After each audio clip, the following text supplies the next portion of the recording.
চট্টগ্রামর বোয়ালহালিত সেনাবাহিনীর অভিযানে জলদস্যু অলরোগ্য আস্তানাতুন 2 শটগান ও 18 রাউন্ড তাজা গুলি উদ্ধার করাই।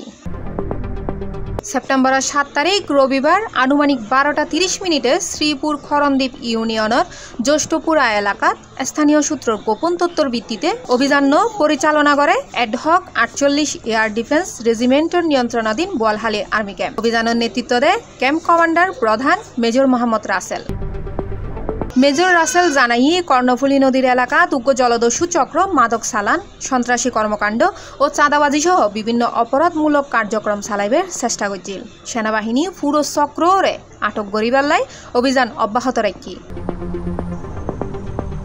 উদ্ধারকৃত অস্ত্র ও গুলি পরবর্তী আইনি প্রক্রিয়ার লাই বোয়ালহালী থানার পুলিশের নিকট হস্তান্তর করাই। স্থানীয় নিরাপত্তা নিশ্চিত করতে এবং জলদস্যু চক্রের কার্যক্রম রোধে সেনাবাহিনীর কঠোর অবস্থান লই।